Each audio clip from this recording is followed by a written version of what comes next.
I'm gonna start saying I feel a bit sad.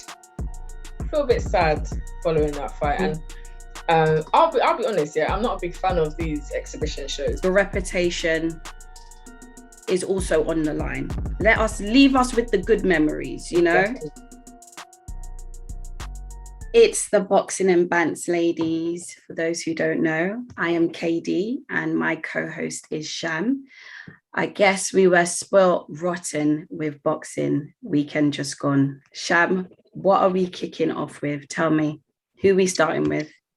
Well, there was just so many shows. So we had 2 Matchroom shows, didn't we? And we had a Queensbury and some Channel 5 boxing. Channel 5. Yeah.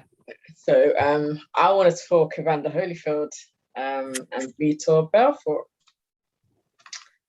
I'm going to start saying I feel a bit sad.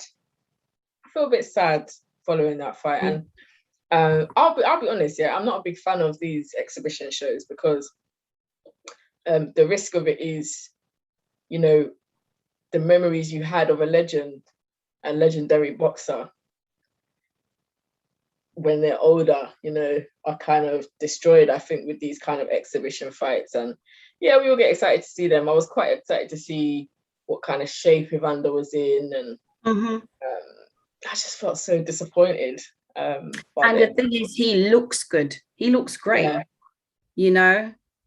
And just to echo what you said, I might sound mean, but these old school boxers, some of them, they need to just allow it. Your reputation is also on the line. Leave us with the good memories, you know. Exactly. Not with this. And not only that, your family members, how old is Evander Holyfield? 58, I think. 58, right? Yeah, and the guy he was fighting was 44. 44, right. So it's almost like you've left your family now even worried, watching you get knocked down. He threw I think it was a left hook. He tried to throw a left hook and he swung himself out of the ring. Out the rope, I know. Through the ropes. I was like, okay, all right. I don't think he got badly damaged, but it was really clear to me from that first wobble that, you know, this fight is not for him. And it surprised me a little bit because Vitor Belfort is a UFC fighter. He's not a boxer by nature. I think he's dabbled in it years ago, but he's not a boxer by nature. Obviously, there's a massive age gap between them. But then Belfort at 44 is not that young for a boxer, you know. And I just want to remember Evander in his Mike Tyson days, in his Lennox Lewis days, you know, late 90s, at his peak, you know, like it was a sad day. It was a sad moment. He's now 50, he's now 58 in terms of his boxing. Veteran at 57, real fights. You know, 1999, Lennox Lewis. Like, come on, leave us with those great memories, man. Like, what we're doing, too much. I don't think we need to do it. I don't think they need to do it. I'm not, as I said, I'm not a fan of these things. And no, that was exactly the reason why, like a first round knockout, a legend. It's almost like it's just money now. Is everyone wanting the money, or is it they I was just going to say that to you. Why do you think that these exhibition fights, why are so many old boxers coming back? Is it because they're broke and they want the money? Is it because someone else has done it, so let me do it? Obviously Mike Tyson's done it. Maybe Evander's thinking, well, and Roy Tyson Jones and Roy Jones Jr. To say, let's move on to that. What are we doing next, baby girl? Let's do David Haye, Joe Fournier, Saturday in Florida. This was kind of an exhibition fight too, because David's not obviously not active anymore. But this was better, and see more of a fight. They were fighting, and this kind of exhibition fight kind of changes my mind. It turns it on its head, and I'm like, okay, it was nice to see David Haye back. It was nice to see him in good shape. And it was good to see him win, you know. What did you think of the fight? Really good fight. He was measured, he was disciplined, he was focused. I think he took control of that fight.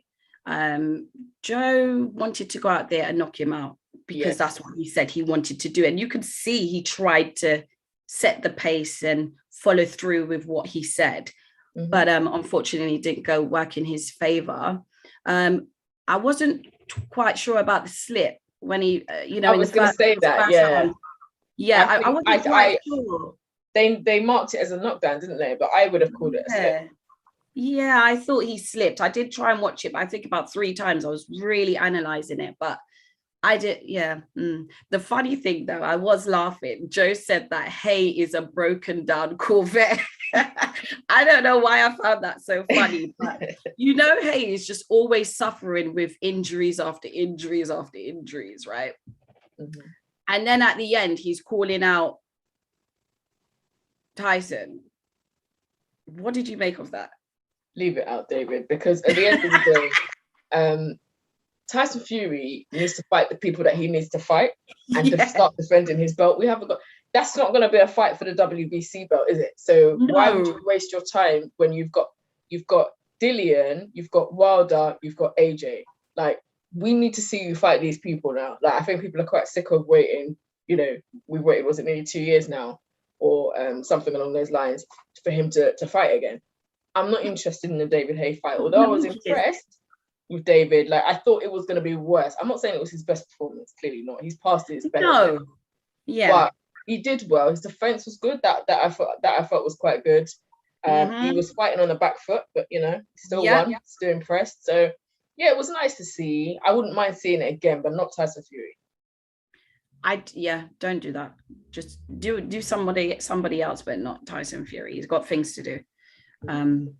But yeah, just to jump off what you said again, it wasn't perfect, but coming out of retirement and taking this fight, I think this is how you would want to fight once you've just come out of retirement at the age that he is. It was just okay. It was nice. I think and it was clean. He's redeemed himself after the belly fights, if you know what I mean, because that being my last memory of him, they're not good memories. So this is he's kind of redeemed himself, and like I said, if you're going to do an exhibition fight, it should be like that one. This is how it should be done, of course. And it did seem like a fight, almost like a fight, like a boxing match. It wasn't like exhibition. It was proper. It felt. I watched it. Yeah, that feeling. But well done to him. He outboxed Joe Fournier. So I'd like to see him fight again. Don't know who, but not sure who he could fight. I'm not even going to speculate on that one.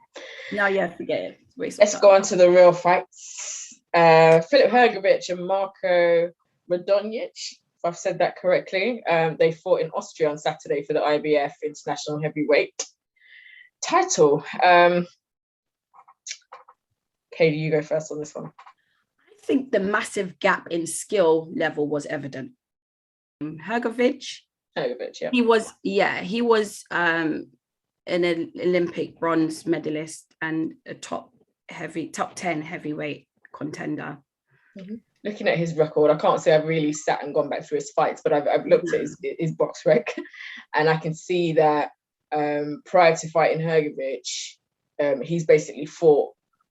He was undefeated, but he had fought boxers that had massive amount of losses on their record.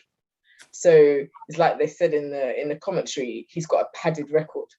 And I agree with that. It's like it looks good on paper, being undefeated, but actually when you look at who he's fighting, he wasn't ready for someone like Hrgovic. And I don't think Hrgovic is. I don't think he's outstanding, but I think he's quite relentless, and he's very come forward, and he will just keep pummeling and keep pummeling. He's quite accurate as well. But he was just chasing around the ring, and it was quite brutal. It was like a punishment almost. I mean, 5 knockdowns. Yeah, Radonjic was like 5 times, and it was just like I just thought, like, when is the ref going to stop this? Because not because I felt like he was in real trouble as such, but it was just like, this is not competitive anymore. Do you know what I mean? It was just from round 2. Yeah. It wasn't competitive Just round two. Up. Just all the way through. So I was like, ref, just stop it. And he just, they did it. So I don't know if you remember last year, there was a bit of back and forth between HRGOVIC and Alan Babic. Yes. What do you think of that fight? Do you think that they will come together and fight? I want to see it. I would like to see it. You know, they're both almost just like, you know, strong and silent, just come forward and just sort of do the business. So I'd be quite interested to see it. Apparently last year, via Instagram, what HRGOVIC said about, what he said in regards to his next fights is, I'm looking at fighters like Daniel Dubois, Joe Joyce, Dillian White, and Alexander Povetkin. Babic is not on my level. Why? So I'm not really sure where he's going with the Babic is not on his level. It's not like he's had huge amounts more fights than Alan's had, to be honest with you. Yeah. Babic is at 8-0, and HRGOVIC is at 13-0 now. So it's not bags of experience that he's got over him, to be honest with you. And that could just be a time, you know. So he's on his level. He can take that. Is a good fight, and actually it is stylistically a great matchup. So get the fight done, get it made. Yeah. And stop talking about who's on whose level. They are, I don't think they're very far off each other. That's what I feel. Yeah. That's why it would be a good matchup, as you say. Yeah. And we've got a lot of fights to look forward to as well. It's coming up 25th of September, Sky Sports box office. Anthony Joshua and Alexander Usyk. So Lawrence Okoli, I believe, is on that undercard. He's on that card. Yeah, fighting for the WBO. We'll do a show a bit closer to that one too. Yeah, predictions on that fight. Yeah, and then we got the 2nd of October, Chris Eubank. Yes. Yeah. So yeah, we got, and then again, who's under that card is David Avanesi, and he's fighting Liam Taylor. So I definitely want to see that one. But definitely we will do a little prediction for AJ and Usyk. Yes. So yes, guys. Haye, socials.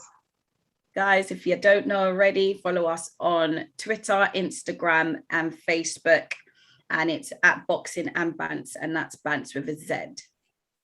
Indeed. Again, it's Katie and Sham at Boxing and Bantz, guys. And as you know, like, comment, share, and subscribe.